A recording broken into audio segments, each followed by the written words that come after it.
Assalamualaikum warahmatullahi wabarakatuh. Salam sehat, salam sukses, dan salam bahagia untuk seluruh Sobat SR dan para pemirsa dimanapun Anda berada. Berjumpa kembali dengan kami di channel ini, channel Sultan Rahmat Detektif Misteri Gaib. Ingat, yang kami cari adalah sebuah kebenaran, bukan pembenaran. Yang kami buktikan adalah dalil, bukan sekedar berdalih. Yang kami kemukakan adalah argumen, bukan sentimen. Dan pada kesempatan yang berbahagia ini, kami akan kembali berbagi pengetahuan tentang dunia metafisika. Dan di kesempatan yang berharga ini, kami ingin menjawab sebuah pertanyaan dari beberapa Sobat SR dan para pemirsa di channel ini yang bertanya kepada kami tentang maksud dari perkataan tumbal 7 turunan bagi orang-orang yang melakukan pesugihan.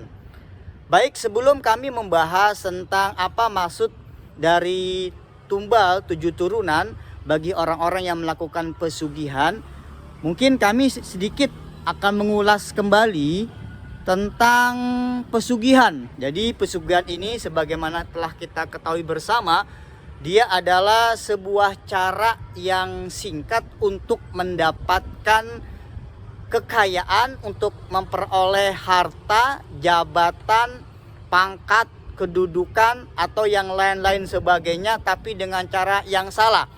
Kenapa dengan cara yang salah? Karena mereka pelakunya ini melakukan MOU, perjanjian dengan bangsa jin, yang biasanya ini diperantarai oleh seorang kuncen, yang kuncen ini kemudian mengantarkan ke suatu tempat, dan orang ini kemudian melakukan ritual-ritual tertentu yang pada akhirnya akan mendatangkan bangsa jin, yang setelah itu mereka melakukan perjanjian terkutuk tersebut. Nah, kami coba akan jelaskan jauh lebih dalam yang dimaksudkan dengan tumbal 7 turunan ini setelah jeda berikut ini. Para pemirsa dan para Sobat SR dimanapun Anda berada, kami akan kembali membahas tentang pertanyaan dari pemirsa terkait dengan maksud dari korban tumbal 7 turunan ini. Para Sobat dan para pemirsa, setelah pelaku dari pesugihan ini melakukan perjanjian, melakukan MOU dengan bangsa jin yang difasilitasi oleh sang kuncen, maka biasanya ini nanti dari bangsa jin dengan izin dan kehendaknya Allah akan memberikan apa yang diminta oleh pelaku pesugihan tersebut. Kalau orang ini meminta harta kekayaan, maka nanti akan hadir, akan muncul sejumlah harta yang cukup banyak berupa uang.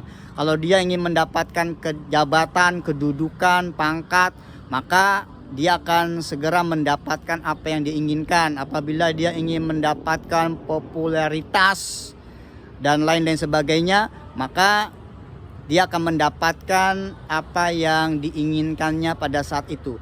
Nah, setelah pelaku pesugihan ini mendapatkan apa yang diinginkannya, disitulah mulai maka bangsa jin akan meminta korban tumbal dari garis keturunannya tersebut. Nah, biasanya korban yang diminta ini, korban tumbal yang diminta oleh bangsa jin atas perjanjian pesugihan tersebut, ini sebanyak 7 orang atau 7 korban. Jadi umpamanya begini, saya gambarkan. Kalau di generasi pertama melakukan perjanjian dengan bangsa jin yaitu pesugihan, nanti ketika dia punya anak, Nah, ini anaknya akan menjadi tumbal. Ini akan menjadi korban pertamanya. Nah, setelah anaknya ini nanti menikah lagi, dia punya keturunan, maka keturunan ini akan menjadi korban tumbal selanjutnya. Nah, keturunannya ini lalu menikah dan punya keturunan lagi, maka keturunan tersebut juga akan menjadi korban tumbal selanjutnya. Jadi dari generasi ke generasi turun temurun ini akan menjadi korban tumbal atas perjanjian pesugihan yang telah dilakukan oleh para leluhurnya. Ada yang juga berkata, kan dalam Islam tidak ada dosa turunan, dalam Islam tidak ada kesalahan turunan. Benar, di dalam Islam tidak ada seperti itu, tidak ada dosa turunan, tidak ada kesalahan turunan.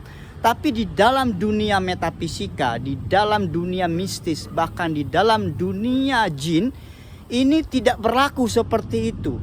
Jadi kalau ada seseorang sudah melakukan perjanjian dengan bangsa jin untuk mendapatkan sesuatu yang diinginkan oleh para pelaku pesugihan, maka jin ini akan menuntut tumbal, akan meminta korban tumbal atas perjanjian pesugihan tersebut dari keluarga-keluarganya itu.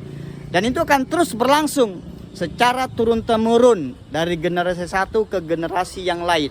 Memang terkadang tidak semua garis keturunannya ini akan diminta sebagai korban tumbalnya. Kadang kalau pelakunya ini punya 3 orang anak, maka yang diambil kadang-kadang 1, atau bisa jadi juga kadang-kadang diambil semuanya.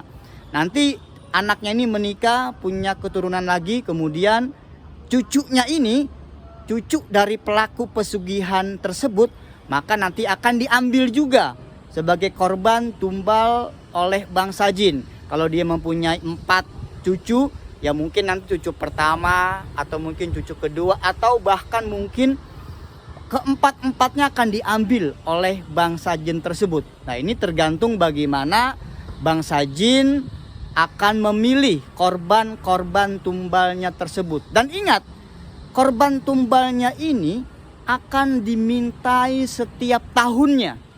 Jadi setiap tahun itu ada setor korban-korban tumbal dari pesugihan tersebut. Apabila tidak setor korban tumbal dari pesugihan tersebut, maka biasanya akan berdampak kepada pelaku dari orang yang telah melakukan perjanjian pesugihan terhadap bangsa jin pada saat itu. Kalau dia kaya, dia akan turun, nanti kekayaannya akan habis hartanya. Kalau dia usaha, dia ingin maju, maka usahanya, dagangannya biasanya ini menjadi bangkrut. Kalau dia punya pangkat, dia punya jabatan, biasanya pangkat dan jabatan ini akan turun, ya, karena sudah ada pelanggaran-pelanggaran yang dilakukan oleh pelaku perjanjian pesugihan tersebut. Ingat para sobat, yang namanya pesugihan itu tidak ada yang tidak meminta korban tumbal. Pasti itu memakan korban tumbal yang akan diminta dari anak-anak Anda, keturunan Anda, cucu-cucu Anda, sampai dengan 7 turunan. Ingat, kesesatan itu akan ada jika seseorang minim memiliki pengetahuan dan juga minim karena ilmu agama, iman di dalam jiwanya. Selamat beraktivitas, salam sehat, salam sukses. Wassalamualaikum warahmatullahi wabarakatuh.